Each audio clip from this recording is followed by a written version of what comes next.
Got it. All right, now let's go back and share this screen. Thank Yeah, you. now it's recording. All right. I get rid of this. So much to see. Can you see the screen now? Yes, but we also see on the right, on the left side. Okay, let's do a full screen here. Well, that didn't work. Oh, I have to play it. There we go. All right. The first concept of visual literacy from John Debs, and that's a name that I came in contact with back in the 70s. And he played an imperative role as the leader of the team behind Visuals Are a Language, which included educators and other professionals. He defined visual literacy as a group of vision competencies that a human being can develop by seeing and at the same time having and integrating other sensory experiences. The development of these competencies is fundamental to normal human learning.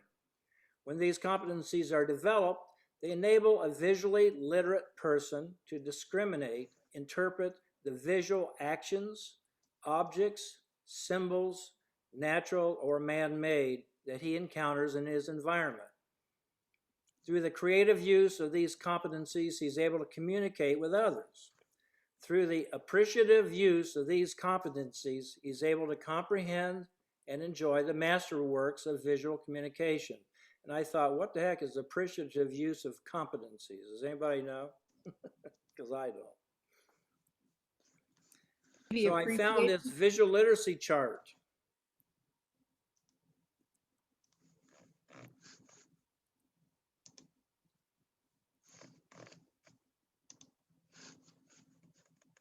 Too complicated. 60 or 80% of the activity that goes on in your brain is about deciphering visual data and visual input that you get. There are scientists who've done a tremendous amount of research. It takes 13 milliseconds for you to know what a picture is. You can look at a blurry picture and you'll know it's a bedroom or a kitchen or a street scene. You don't need to see detail. The power of photography is way more complicated than people admit. And I think there's psychological and physiological reasons that we respond to things that we respond to, as well as intellectual and emotional ones. So it's wildly complicated and it's terrific. That's Marvin Heiferman. And I wondered, why not 70%? They skipped from 80 to 60. I don't understand. What is it? Honest Abe. Face. Back when I started teaching visual literacy in the 70s, this had just come out. I took that picture, the big one, and the only thing I did was make it smaller on the right, and now you can see it's Abraham Lincoln.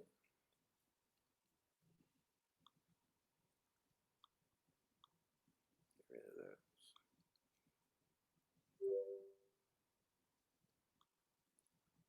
So where does all this happen?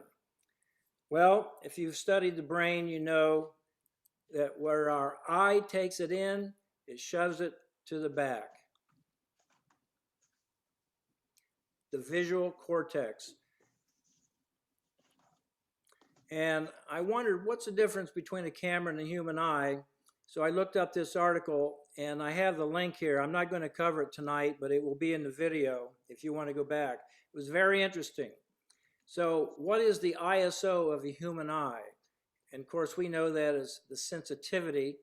And every camera manufacturer has been bragging about how their cameras can now see almost in the dark. Well, we've been doing that for centuries. The idea that we're all visually literate is not quite true. We can all probably extract some very basic level of information from photographs, but I think you have to learn to understand how images work and how images are constructed. Who made the picture? Why did they make it? Who edited the picture? Who cropped the picture? Who captioned the picture? What pictures did they leave out? Let's go back. Somehow I got far ahead.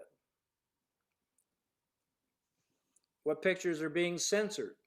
It's a malleable medium. I think people need to be aware of that. That's one of the big goals in visual literacy, is for people to understand how many different ways you can make and use and understand any kind of image. And that's seen through photographs of the Museum of Modern Art.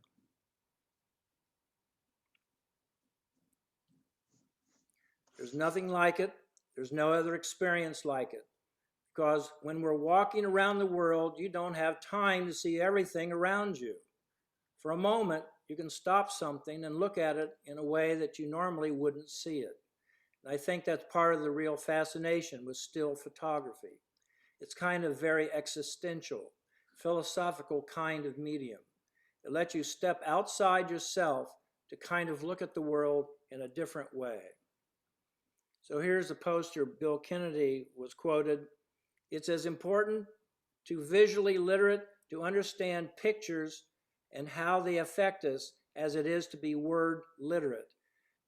So when I was teaching in Ravenna, I knew that the kids were getting English and they were getting science from me, but I wondered about the kids who couldn't read, who could take a carburetor apart and put it back together in minutes.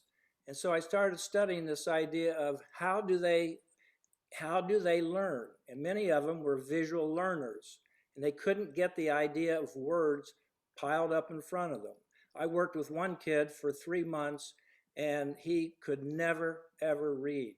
But he could carry a car engine, and he ran a junkyard in Ravenna, Ohio. He was a good kid.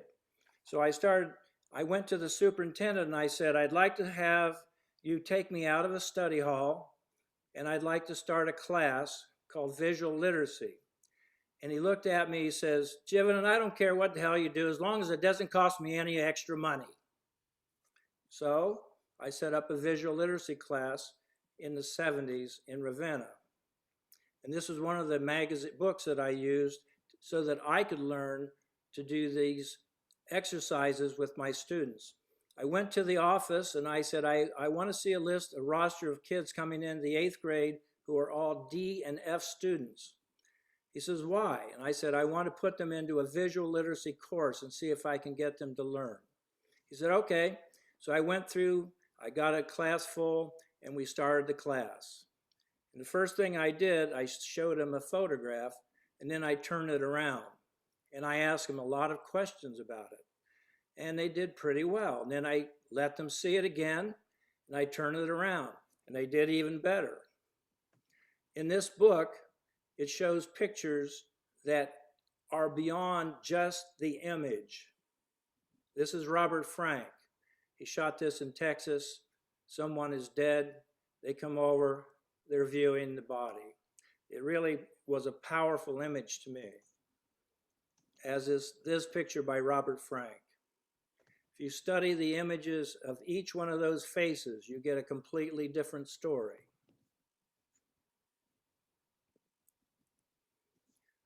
So my ultimate visual literacy example, I viewed it 44 times, and I still learn. I went to the opening of Space Odyssey in 1968. There were 4 women behind me knitting. I could hear the clicking of their knitting needles. After 15 minutes, they started saying to each other, no one's talking. I don't understand this picture. Let's get out of here. And they left.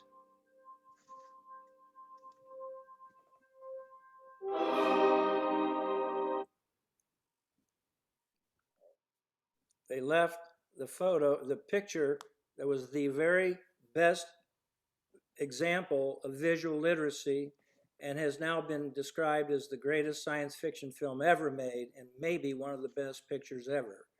And it's by Stanley Kubrick. And Renata Adler in the Times described the movie as somewhere between hypnotic and immensely boring. Its uncompromising slowness makes it hard to sit through without talking. In Harper's, Pauline Kael wrote, the ponderous, blurry appeal of the picture may be that it takes its stoned audience out of this world to a consoling vision of a graceful world of space.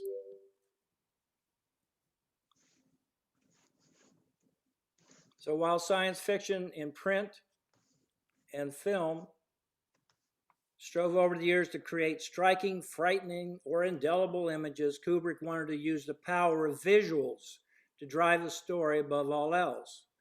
2001 famously only has about 20 minutes of dialogue in its entire running time. None whatsoever in its first or last 20 minutes. And that's when those ladies got up and walked out. What dialogue there is, largely banalities or some degree of exposition. But that was the point. Kubrick deliberately cut out a lot of verbiage to let the visuals tell the story, and they did, with results that are iconic and celebrated to this day.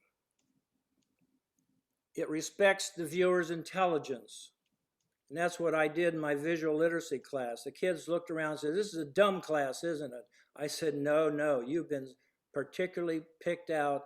This is a special class. Years later, I was at a wedding sitting on the aisle. The photographer came down with all these cameras and lighting equipment, and he stopped and he looked, he says, "Mr. Jividen." He was one of those students that had been in that class.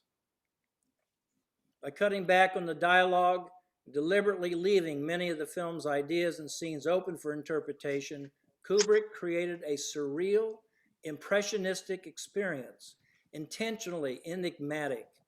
At first, that didn't quite fly with critics and viewers, but over the years, it's been accepted that Kubrick did not want to spoon-feed explanation and motivations to the audience, particularly when it came to elements of the story like the aliens and their role in humanity. Visual literacy is the ability to interpret, use, appreciate, create images using both conventional and 21st century media in ways that advance thinking, decision-making, communication, and learning. The visual literacy paradox, and I love this. If pictures can express what words alone cannot, and if that something is what visual literacy is about, then it may be difficult to define visual literacy in the usual verbal way. And this photo is by Rich Rockwell, my neighbor. Isn't it beautiful? There's so much. That's funny. I mean, it looks like everything is there. What's I that? bought a. Is that a flood? What happened? I don't know.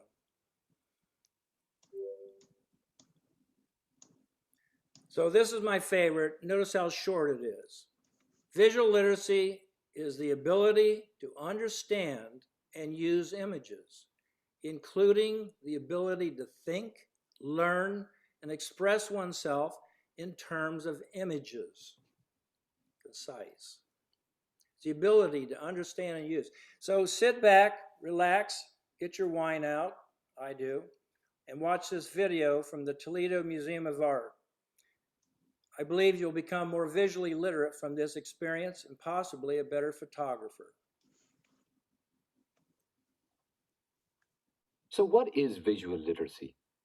Well, art museums can teach a lot about it because art is a language. It's a form of communication. So to be visually literate, you've got to know the alphabet and the vocabulary and the grammar of seeing. Little children, we're told, from the first day they have on the planet up to the age of 5, take in more information than at any other time in their lives. They're truly sentient beings, taking in information with all their human senses all the time. Everything we see is an image. There really isn't a difference between text and image, because a text is an image and an image is a text. So we have to learn how to read images through the process of vision. Now we know that today we live in a media-saturated age, an image-saturated age, where we're taking in images all the time, and we need to broaden what it means to be literate, to read images rather than text as image. So it's more than reading and writing, it's reading the visual world. 21st century students' studies tell us young people today are consuming images at an extraordinary rate.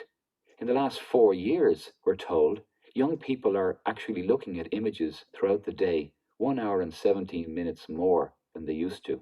So that's actually 7 hours and 38 minutes every day.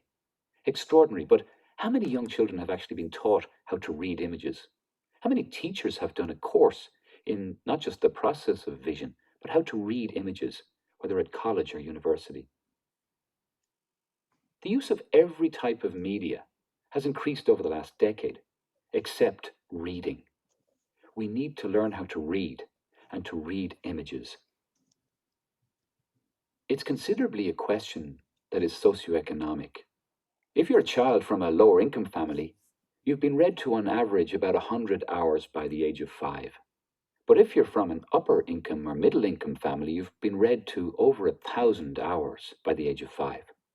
So you're 10 times more advantaged going to school.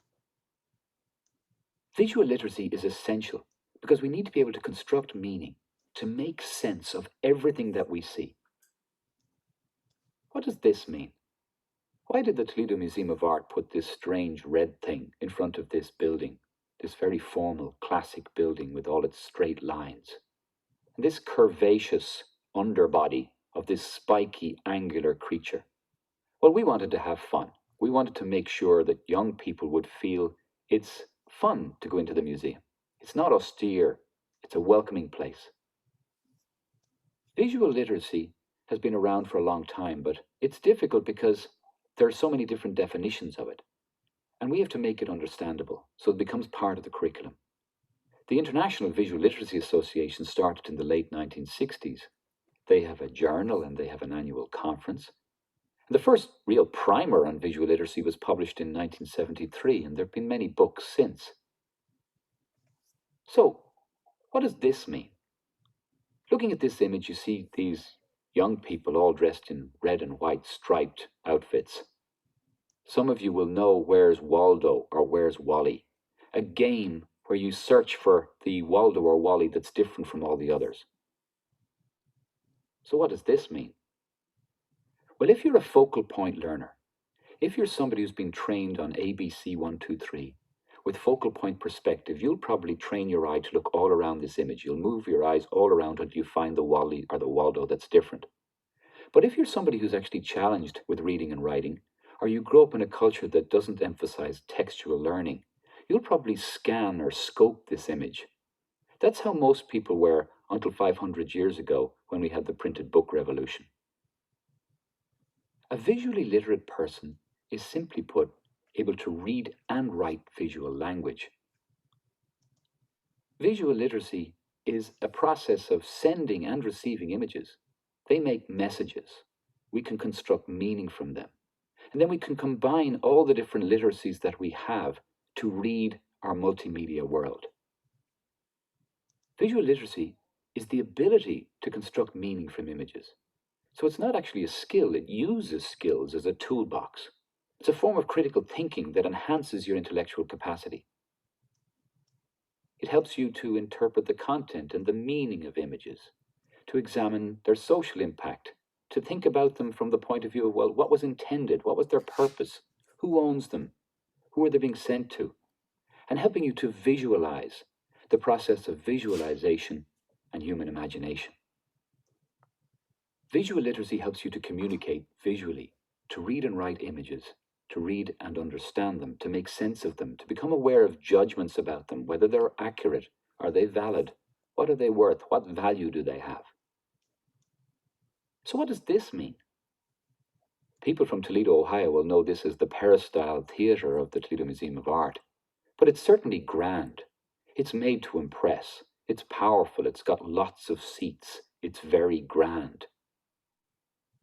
It's a place that inspires awe and imagination in every young person that sees it, because we know to read it is to feel special and to feel inspired. Today, our education system emphasizes textual literacy, those ABCs, 1, 2, 3s, the digits and letters. And of course, rightly so also, digital communication, the tools of our digital revolution. But we neglect sensory literacy, those human senses, as core curriculum. So, textual literacy and computer literacy are the core of the STEM system, as we call it. Some people want to put the A in STEM, the arts in STEM, the science, technology, engineering, and math. But it's much more than that. We need to put the entire human senses into textual and computer literacy. And the dominant sense, the prominent sense, is the visual sense. Visual literacy is the key sensory literacy. We have to teach it because since we became erect human beings standing up, we moved away from when we were closer to primates nearer to the ground and used taste and smell. And now we dominantly use hearing, but mainly we use our sight. And we need to train ourselves how to see. There have been only 3 communications revolutions of grand scale in human history. So to be living one is indeed confusing. It's a very exciting time to be alive, but we're trying to absorb a revolution. The first communications revolution was 5,000 years ago in the Sumerian Empire, when they invented cuneiform writing. And it took a whole 4,500 years to get to the next great revolution, the printed book revolution, the Gutenberg revolution as it's called, of the 15th century in Europe. And so we learned our ABCs and our 1, 2, 3s, and we moved forward only 500 years this time to the third great revolution, which is the digital revolution of our time. All students who graduated in 2013 have had the internet since the day they were born. It went live on Christmas Day in 1991. So we need to continue to teach the human senses, to understand that little child before the age of 5 is the adult that they will become. And the human senses being so important, we need to understand vision. That up to 90% of all the information we take in from the world, we take in with our eyes.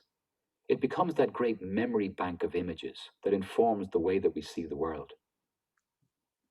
Now, the optic nerve has 1 million nerve fibers. It has 30% of the entire brain cortex, and that's so much more than any other human sense. But we understand so much more about it now because of brain science, and all that cognitive neuroscience has taught us through the digital revolution. The key message is that we have to be more visually literate, and we need to train people how to see. To do that, first of all, you need to take your time. You need to pay attention. Museums use lots of techniques to train people how to see. One is a technique like this, learning to look. When we look at something, we often make assumptions about it. We've already decided what it is because we've seen it before. But if we really look at it, we take our time and we start to see it. When we can really see it, we can begin to describe it very accurately. And after describing it, we can ask analytical questions about it, like, what's it made of? And when we've gone through this 4-stage process, we then begin to construct meaning. We begin to make sense of what we see. We begin to become visually literate. Look at this image. It's an image of a painting by Thomas Cole in the Toledo Museum of Art collection called The Architect's Dream. You can pause here if you like. Now, imagine what you've seen and place it on this black background. Can you fill in the big picture and all the details? Did you go to the details first and then to the big picture? Pause and try and paint the picture for yourself. Here it is again. What did you see?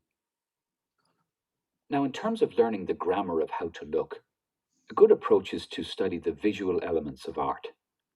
You can use these to look at any image and to think about it in terms of its line, those continuous marks with height and width that have no depth, or its shape, the enclosed area that defines the other elements in a composition, such as line, or color, which is the full light spectrum and the black and white, all the possible combinations that you can make in terms of hue, which is the name that we give to the colors, or the intensity, which is the purity we give to them, or the value of them, which is the degree of lightness or darkness that they have. And then we can think about space, those areas around or within objects and the arrangement of them on the surface, or texture, the tactile quality of an object. Then you can apply these 5 elements back to the Thomas Cole image. Now you're seeing it differently. You can see it through these 5 different possibilities, and some more. Form, the time that you see, values, different kinds of values. And then you can think about it in terms of the principles of art, emphasis and balance and harmony and variety and movement and proportion and rhythm and unity. Let's look at the image again. The emphasis, the point or points of focus that you see in the composition, or the balance, the sense of visual equilibrium. What about harmony? The balanced use of similar elements, or variety, the use of different or often contrasting elements that create visual interest.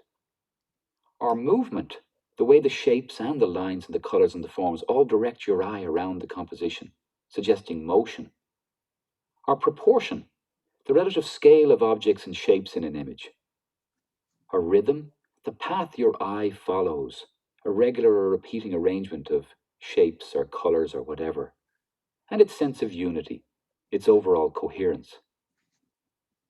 When you learn these elements and principles, you walk back out into the world. If you walk outside the Toledo Museum of Art, you'll go next door and see Frank Gehry's very remarkable Center for the Visual Arts. And you'll start to see it with the visuals of its lines and its shape and its color, its space, its texture, and all those principal elements, whether it's harmonious or proportional, whether it's a unified composition. Or you go back into the Toledo Museum of Art and you see Jacques-Louis David's The Oath of the Horatii, and you read these arched areas in the background as a space that encompasses these figures, these dramatic gestures, the triangles, the various volumes. You start to read it much more easily. Now, there's lots of ways we can do this. Some of you may love birding, looking at the differences and the similarities between birds. Some of you may collect postage stamps, play golf, play baseball, do lots of things that cause you to look very, very carefully. Study the difference between roses, the difference between colors, and you learn how to spot the difference. Lots of publications these days have crosswords and Sudoku, but not many have spot the difference. And it's a great game. Look at this image. The one on the right is different from the one on the left, but you're already looking at it in terms of the elements and principles. Now pause it and look very carefully for the differences. Did you spot them all? It's difficult, but the more we train our eyes to see, the easier it becomes. Some people walking into the Toledo Museum of Art see the cloister in the museum and maybe don't notice that those arches, those round shapes in the background, are different from the pointed ones in the foreground. So this cloister with its sides all came from different places. Those of you who would know art history would know that the round-shaped arches are earlier, from the Romanesque period, and the near ones are Gothic, later. There are lots of different approaches we can have to being visually literate. In art museums, we can study art history. We can analyze works of art over time. We can also use the formal approaches that we've talked about in terms of the elements of art and the principles of design. But we can also study iconology, symbols and what they mean, or ideology, when images give you different aspects of beliefs, values, or of ideas. Or semiotics, one of the great subjects of the 20th century for us, the differences between signs and a signifier and what's signified, or hermeneutics, which is the literal and intended meaning. And all this will help us to become more visually literate, to become more sensorially aware. Looking at this image, some of you will see quickly the object in the center, and some of you will see the white-shaped faces looking at each other. And then you'll say to each other, I see what you mean.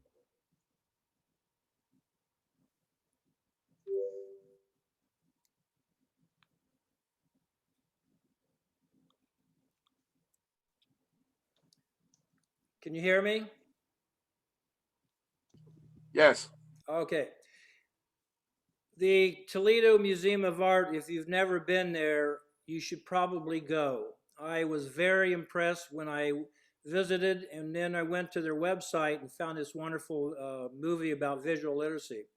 If you're going to analyze a photograph, you can actually build a sheet that you can hand to people like your friends or a student and say, well, let's go through it. What type of photo is it? Observe its parts. Try to make some sense of it. used it as a historical evidence. One man wrote, "It appears in this picture that a man is trying not to drown in some kind of sewer, and he seems quite in danger because of the frightened look on his face. However, maybe it's some sort of public punishment because the police are just looking at him while driving by and then walking by, while random people to the left don't seem to care either. It also looks like the area he is in has been barred off, so maybe nobody's allowed to help him. The place seems to not be the richest place on earth. This area is quite worn down, and it seems Latin because of the writing on the policeman's I'm in a shirt. class. It is I gotta also go. possible that he is seeking refuge from the Yeah, police, I'm in a class. but he has failed as they have found. Yes, I gotta go. I'm in the class. Somebody's audio's on. No, I'm sorry. I can't do it. I have a Audio's class. on. Bye. Your audio's on. This picture and caption makes me think how a young boy wrote this. This picture and caption makes me think how tough it must be to be sent away to this facility alone, taken away from his parents, be treated poorly in these conditions. Just because this little boy crossed the border, he should not be held captive. He's only 7 years old, and it was not his fault. If I were 7 years old and I was held in this detention center, I would be very confused.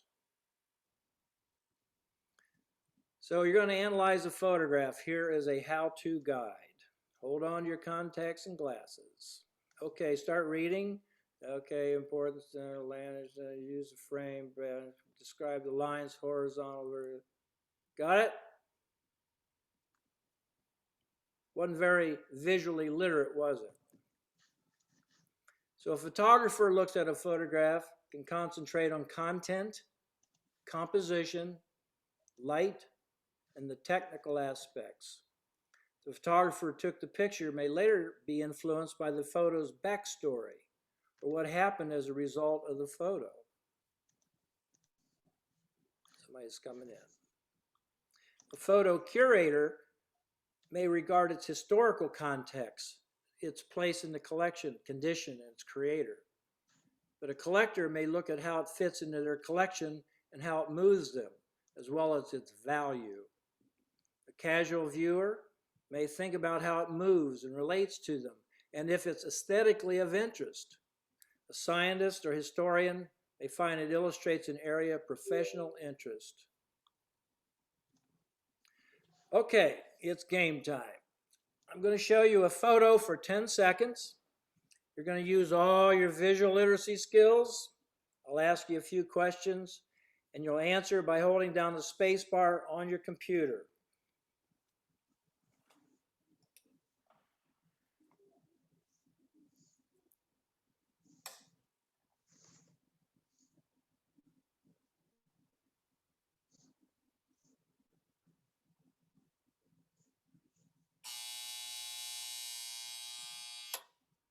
All right. And I'd like everyone who would like to be involved in this to get that space bar down and talk. Tonal quality, describe it. Light, dark, colors, tonal range, contrast, lighting, mood. Who would like to answer that? Light and dark.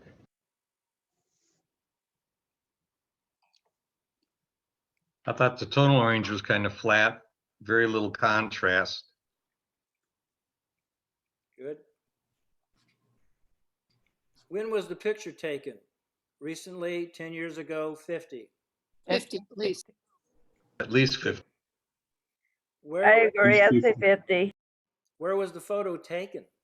Overseas somewhere. Europe. Outside of church.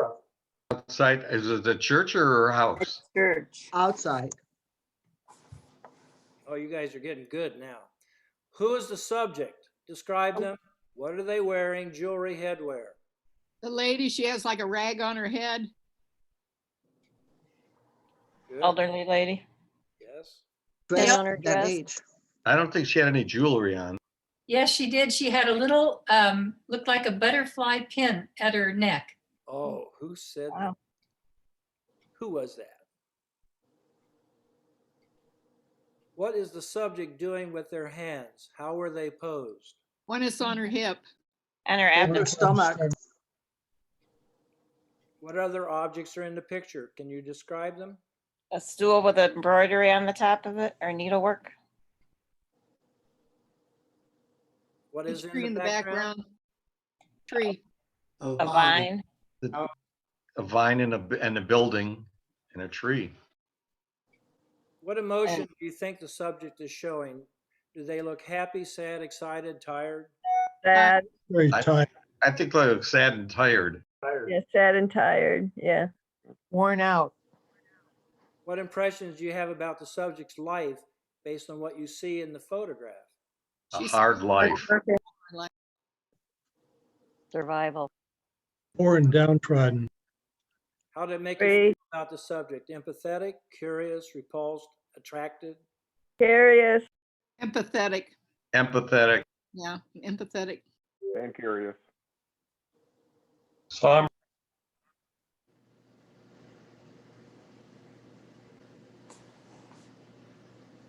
I think it's 100 years ago. Mhm. Now, if you go through these, do you think you'll do better?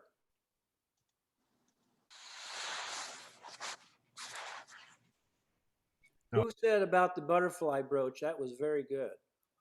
I did. Karen. Way to go. And who said about the stool having an embroidery? I did, Kathy. It's actually a chair.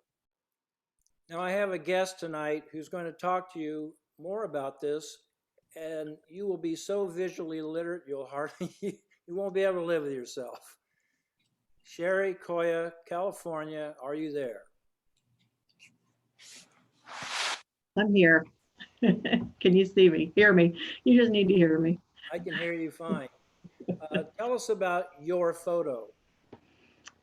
This is my great grandmother.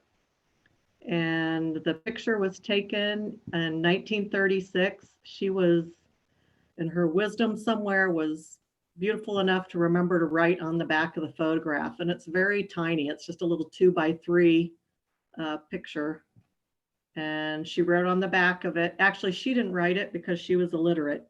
She was a peasant farmer and was illiterate. And she raised my grandfather when his mother left to come to the United States. So she was born in 1851, and the photograph was taken in 1936, and that was written on the back of the picture. I have been to the town. The picture was taken in a town called Castelnuovo al Volturno, which Volturno is a river that runs through there. And I've been to the town many times. It is very remote. It's in the Molise region of Italy. And I think at that time she wanted it sent to my grandfather because he was in the United States at that time. He came in 1920, and she wanted to send her best wishes to him, that she was thinking of him. So it touched my heart to hear those of you that said she led a hard life. She was born basically 10 years before the unification of Italy. So Italy wasn't even a country at that time. Italy didn't become a country until 1861.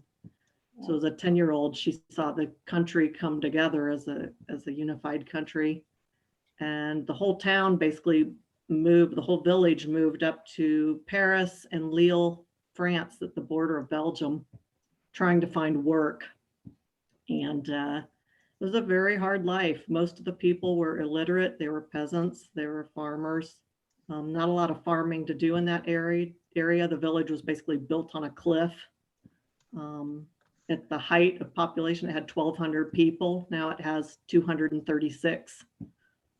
And yeah, it was a rough life for her. I look at the image and I even noticed, one thing I noticed, because I've studied it a lot, and my uncle actually recreated it as a painting, but she's not looking at the camera. She's looking off to the left, looking at something else. And she was in her 80s at that time. So, and the village of Castelnuovo was actually taken over by the Germans in World War II. So that hadn't happened yet. They used it as an infirmary. And all the people of the town were forced out of the town. They had to go down to Isernia. And when the war was over, it was liberated. The Americans actually told them not to come back into town. They needed to clean it. It was used in an infirmary. They wanted to make sure it was safe. And a few of them snuck back into town and saw that the town was fine. They came back later, a few weeks later, when they were allowed to come back, and it had been bombed. And it destroyed the church steeple, several parts of town. And it actually turned out that the Americans had bombed it to create a war movie, to create a documentary. Oh. And a lot of people of the village who had left and come to the United States already saw footage in the movie theaters of the bombing of Castelnuovo, and they were feared for their families. And it turned out it was all really just filmed for a propaganda movie, a documentary. So, and that's the town. That little church steeple you see there in the center is Castelnuovo. Mm. I've seen that movie, by the way, the bombing. Serious. Well, it was like a little documentary. I don't know if it's ever made it into any footage. That'd be interesting if someone It's had. on YouTube. I saw it on YouTube. I remember this. Wow. Roddy would know. He's an expert on this. Well, Rod, I've been In there. the I've been mountain there. area, and they wanted to replay the battle that went on that area, so they staged it. Yep. Yeah. So it's my cousin that's still there. I've been there probably half a dozen times. I've taken my nieces there to see their heritage, and it's just an amazing place. It's they've dealt a lot with earthquakes too, but the history of the war, my cousin has helmets from World War II from the Germans with bullet holes in them and things like that. But yeah, that whole bombing was a big deal. And that's the back of the photograph. And it basically says in Italian, I send to you with sincere affection to my dear grandson, Alberto, from your grandmother. And her name was Antonia di Silvestro. And that's where it says she was born in Castelnuovo. So I Where look was at the that picture picture and Was that a church or a home? that was a home. That was in front of her home. And the embroidery on the bench, I see the letters Castel. So I'm assuming it wraps around and it has the name of the town, Castelnuovo. But yeah, I look at that picture. I see my family's genetic history in that picture. I see, yeah, a lot of the hardship that they suffered there and that my grandfather suffered there. But he also loved that town. He kept going back and he kept sending money back. So, and he loved his family there. So it's kind of a bittersweet picture. It's interesting that she had that picture as something that she wanted to send, and that for her head covering, she has a folded up shawl instead of maybe having it like you'd wear a shawl. Right. Yeah. And I'm also wondering if it could be just because she's an older woman, but because her mouth is somewhat sunken in, it makes me wonder if she does not have all of her teeth and if she had access to any type of medical or dental care. I am sure they did not. I've been to this town. There are no businesses in this town whatsoever. There's no gas station. There's no grocery store. There's no post office. There's nothing. It's just the homes. They grow And everything themselves. And who took the picture? Do you know? That's a good question. I do not know. You know, I have one other thing that I think she's obviously an elderly woman and a bit overweight, but she has posed herself very gracefully. Her hand across her, where her midsection is pleasant and soft, and the hand on the chair, she looks like she has had maybe a hard life, but she still looks like she is a woman of dignity and respects herself. Nice comment. Thank you.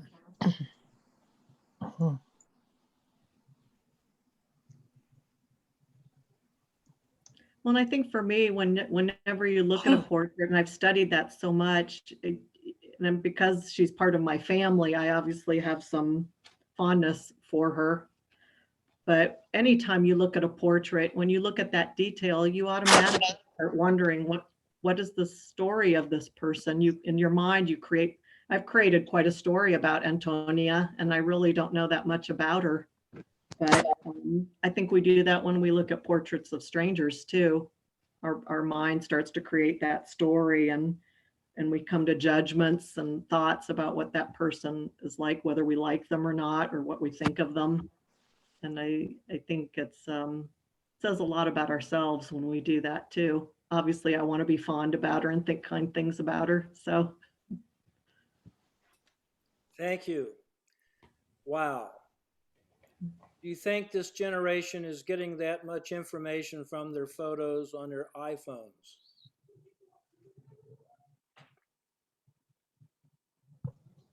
Let's take a lot away from the kids today. Ready, set, go.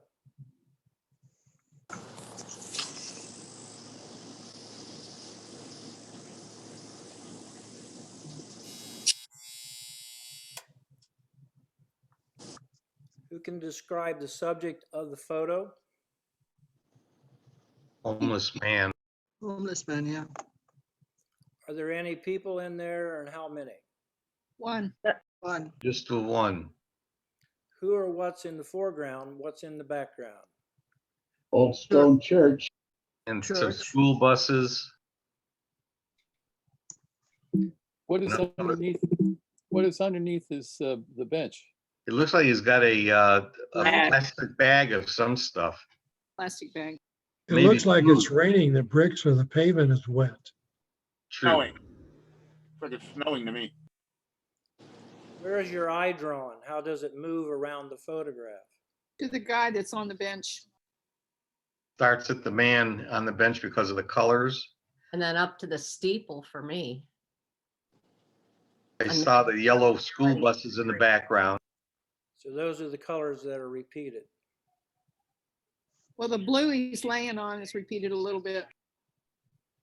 What's the setting? Is it summer, winter, hot, cold? Winner. There's snow on the tree. Public square. Do you see any geometric patterns repeated? Triangles. Rectangles. What do you think the artist intended to communicate? That the guy is cold. The social disorder of our times at this time of the where we are in history. Even in the heart of a city, this guy is isolated. Right. Lonely. He's lonely. So that's the feeling that Britt you're getting? I get that he's disconnected from society, the isolation. Yeah, and very unfortunate. You just And answered. nobody else in the picture. I shot this in Cleveland and you guys nailed it. He's so disconnected. Was there anybody else down there with you, Jerry? I had my stepson with me. He was photographing behind me doing some work. There was very, very few people there. I think the trees behind them add a lot to the composition. Yes. Stark, empty, barren. What time of day was this? It was in the early afternoon. I want to say something more about the composition. You've placed him with the in between those trees, which is a great, a great eye catcher to have less distraction right where he is, and the trees kind of almost look like they're Holding him up. protecting him over him. Yes. They're not, but they. I don't know. He's Great good. great composition. I think they make them more isolated than the and away from the buildings, covering up a lot of that building, the Society Bank building, I think that was. Yeah. Good job. I know that one thing I noticed was that blanket that's on him is like an Indian or Mexican pattern. It almost looks new, as if maybe somebody had just recently given it to him. Yes.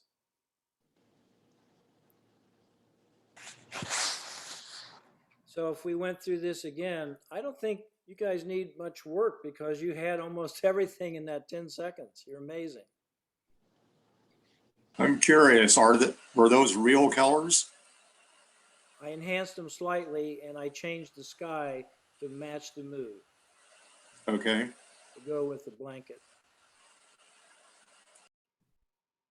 What time of year was that? This was in the winter. I was at the Cleveland Film Festival.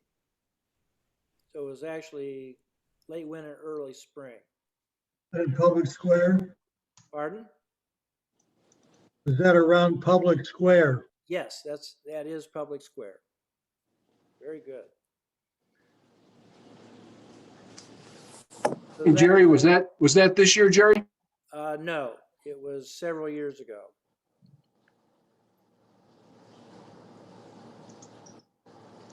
And the big goals is to understand how many different ways you can make and use and understand any kind of image. Are you now more visually literate? I'll bet you are.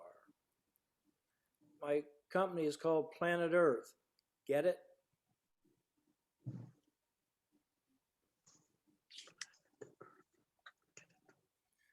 Hey, Jerry, is there more to the story of that photograph? You guys pretty much, you cleaned it out. You did good. Was it really banned from a Facebook page? Yes, I had over 100 people talking about it. It was really exciting, and she decided to drop it out of the page. So I just sent her a note. Of course, I'm a night owl. I sent it late at night, not expecting an answer, of course. And she got so mad. She says, "You woke me up. I can't believe this. I'm getting rid of you." And she banned me. So, yeah, it's gone. The photo made me want to find him a shelter and take him there and get him a nice hot meal and warmed up some. Yes, yes, yes. I take it that woman that blocked you or wasn't interested in talking about the First Amendment, huh? I guess not. No, I'm going to try to get out of this. Let's see if I turn key. Enjoy the food you love at great low. Off. Maybe I can get back to you guys. Get back to my Zoomers. So what'd you guys think? Did you learn anything, or is this old hat? You already knew it all. Learned a lot. I learned a lot. Good. Like I said, when I taught this course, the words visual literacy had just come out in that book, which I went out and bought, and I started teaching it. And I would do things like stand in front of the classroom, ask a student to come up, and I would begin to have them talk to me in a conversation. And then after a few minutes, I had them sit down. Then I would ask the class, when did you notice I was giving him the visual clue that I didn't want to talk to him anymore, I had to go? And most of them had no clue. I said, did you see me look down on my wrist at my wristwatch? Oh, yeah. I said, that was a clue.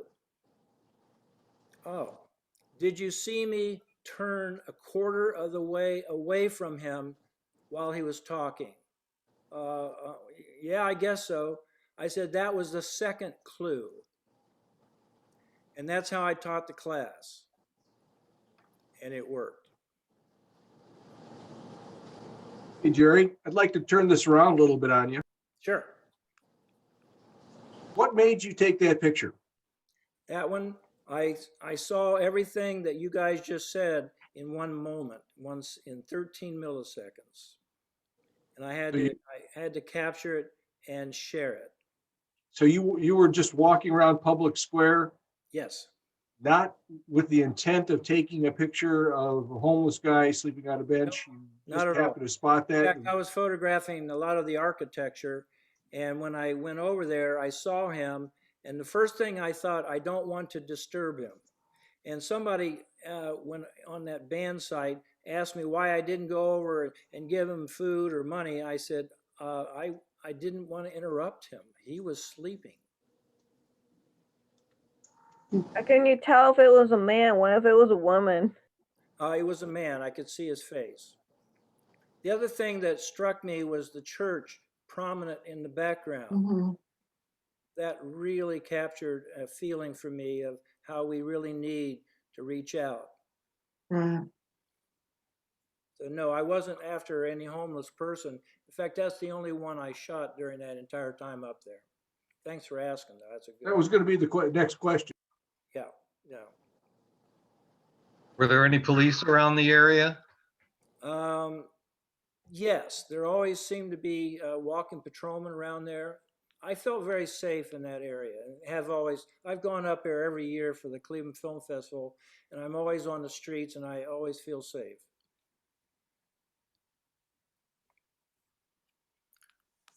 Well, I don't have anything else. If you guys want to keep talking, you may. I'm glad that everybody showed up. Boy, we had a bunch tonight. And thank you, my guests, Sean and Sherry, for helping me, because you guys really added a lot to it. Well, thanks to all of you. I really do appreciate you guys taking all this time to set these things up. I think this is the fourth one that I participated in, and I've found them all valuable.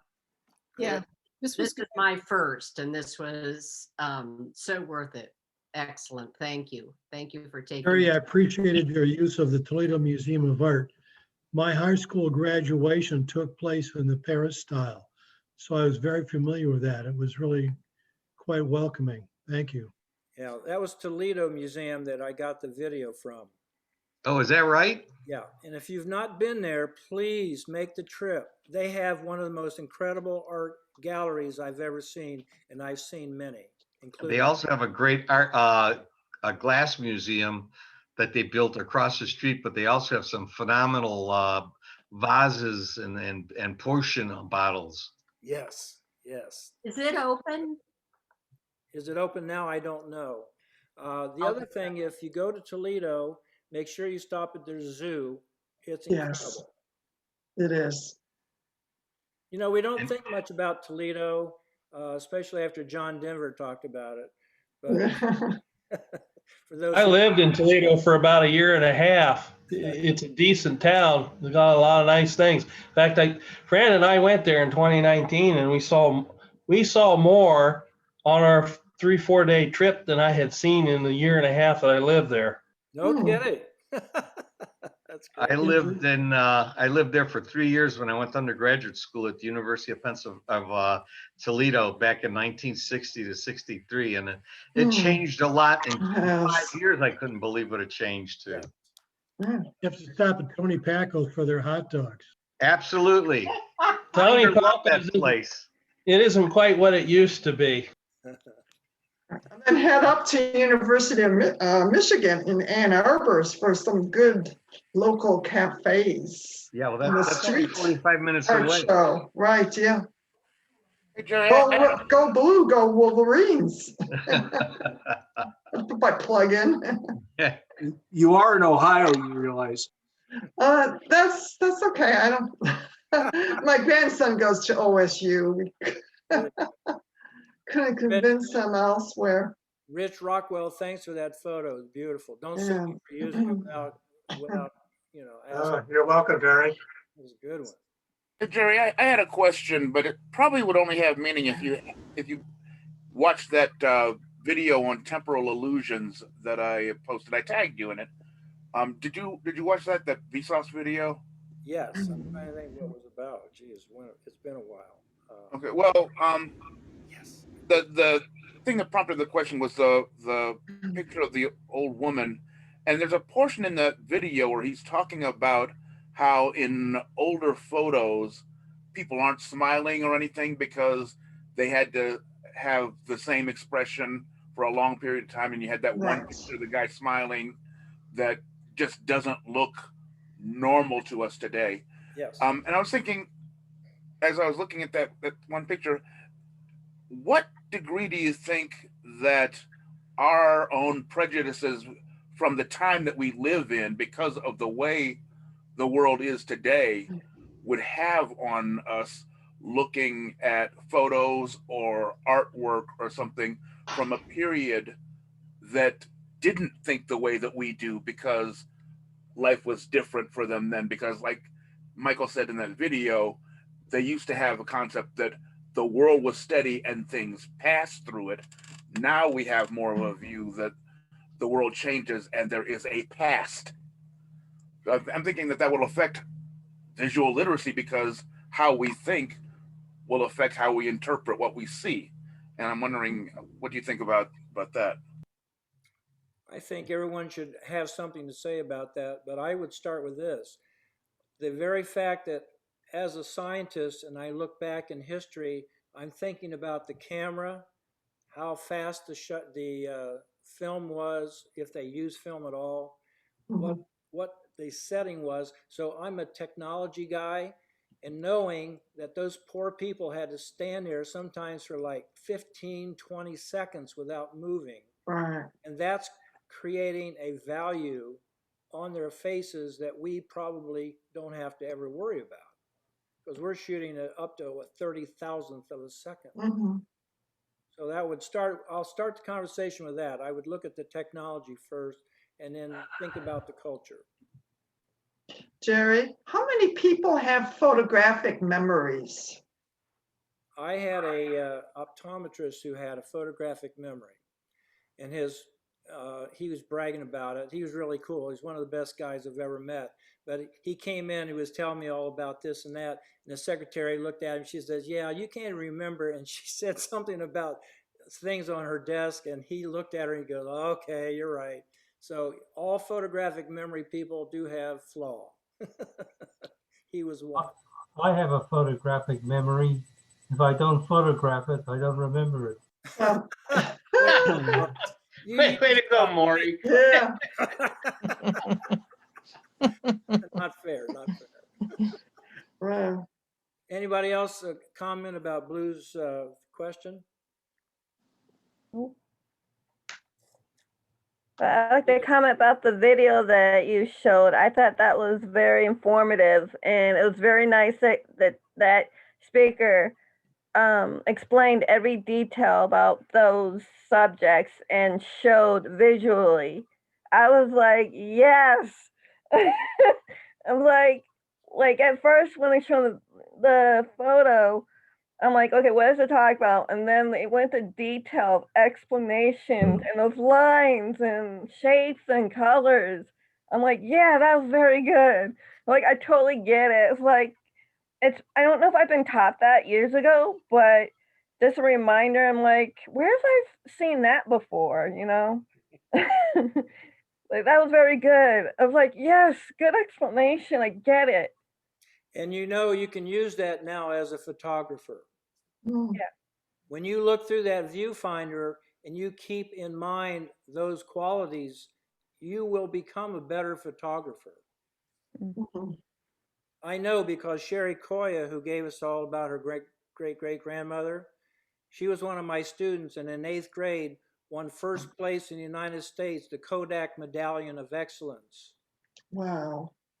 So she has a long history, and she's still shooting amazing pictures. Anybody else want to comment, or we want to go to bed, or you want to drink more wine, or what do you want to do? Mr. Dividend, I did post a picture of you from the 1970s when you were a school teacher at Brown Middle School.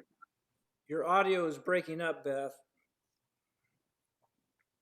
Gary, thank you very much. And our club people who were there also would like to thank you for the invite.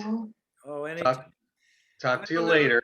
I don't know who's Yeah, thank you. If you come up with somebody. Thank you. Give me Thank you. What'd you say, Jer? If you come up with somebody you want to see, let me know. I am working on a guy who works at the Ansel Adams Gallery in Yosemite, but there's been some problems. They've had to shut down numerous times. He's been out of work.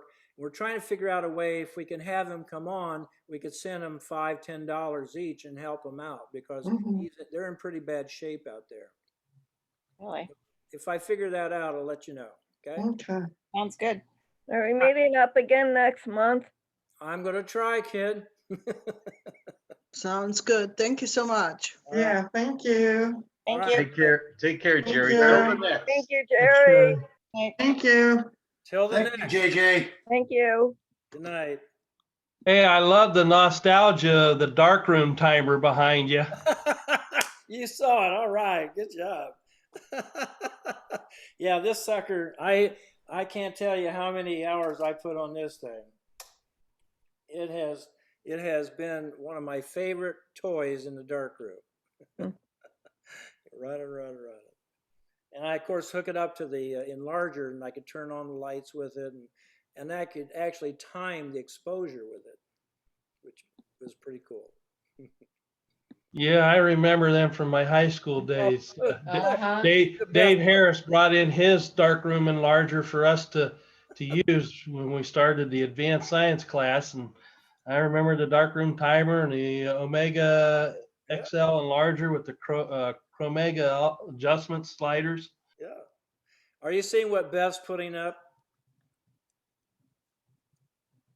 Who is it? It's me. Jerry. What? I was a teacher at Brown Junior High, and I had no beard, and I got tired of that. And I came back one summer with a beard, and the superintendent, who had bragged about how good I had been working with his son in astronomy, he stopped talking to me for 4 years after I grew the very first beard in Ravenna. He asked my principals to have me shave it, and they said, hell no. Jerry knows every kid, where the drugs are in this school, everything. I'm not touching it. And the superintendent got so mad, he went back, and he would actually walk by me in a hallway and not even nod or say hello. Wow.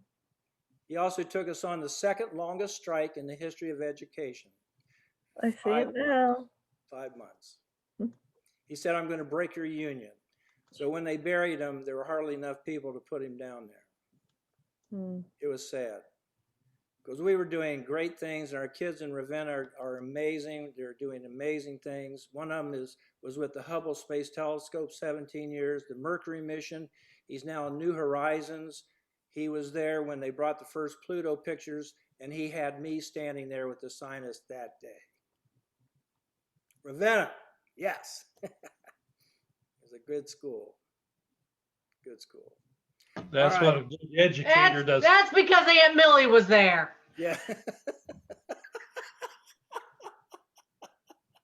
Who said? Just kidding. That was Fred. I can tell. I know she's over there. I can see her elbow. On a crocheting project, but I didn't leave. I'm glad you were kind of with us. Yeah. Kind of. All right, guys, I'm going to end it. Until the next, thank you for showing up. We're all visually literate, aren't we? Yes, Totally we are. get Thank you, it. Jerry. Thank you. Good night. Jerry, totally get it. Thank you for showing. You're welcome.